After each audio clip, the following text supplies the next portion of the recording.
When I think about adverse childhood events and trauma-aware practice when it comes to African, Caribbean, and Black communities, and for the rest of my talk, I'm just going to say Black, or ACB, because it's faster, it's quicker, and I've only got 5 minutes. I think it's really important to remember there are a few things about that study, or a couple of things about the ACE study from the mid-1990s, right? So Robert was spot on when he said it's dated. So we're talking about 1995, 1996, 1997, when Ferletti and his colleagues collected that data. 2 things stand out to me besides the datedness of it. One is that they looked at incidents that occurred in the home. They disregarded the world outside. It was strictly focused on what happened to you under the age of 18 at home. Also, 76% of that sample was white. Okay? 76% of that sample was white, and since we're talking about Kaiser Permanente, we're talking about a group of people who have health insurance, which in the States, where I'm from, is huge. There are so many of us in the United States that don't have health insurance because we don't have it through our jobs or we don't have it through the federal government. So that's important. Those are 2 things that I think are really, really important when we look at the findings. And so when it comes to the type of adversity that Black or ACB communities in Canada, as well as the States, struggle with, we can't just look at what's happening at home. We've got some colleagues in Philadelphia, Kronholm, for example, who published a study in 2015 that actually looked at both conventional ACEs, what Robert talked about, as well as expanded ACEs. And so some of these expanded ACEs are things such as experiencing racism and racial microaggressions, witnessing violence in one's community, living in an unsafe neighborhood.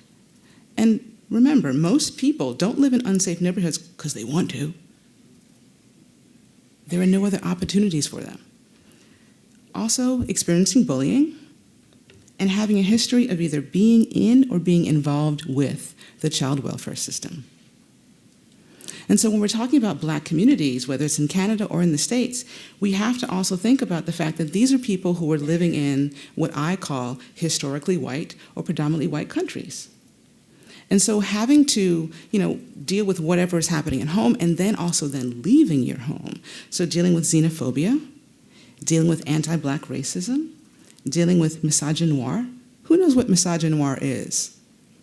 I see a couple hands. What does it mean?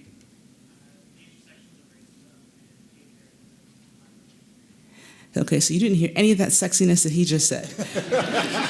So I'm going to give it to you again. Essentially, so can you say it loud or you want to say it? The intersections of patriarchy and racism that Black women experience.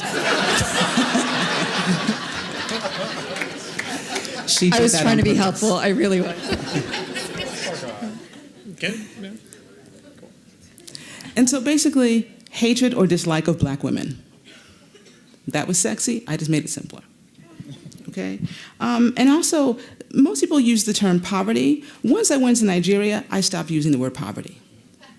Now I say financial deprivation, because poverty infers that it's something that you're doing or something you're not doing for yourself, as opposed to looking at how your government, your country, creates situations whereby you don't have enough, whereby you have food insecurity.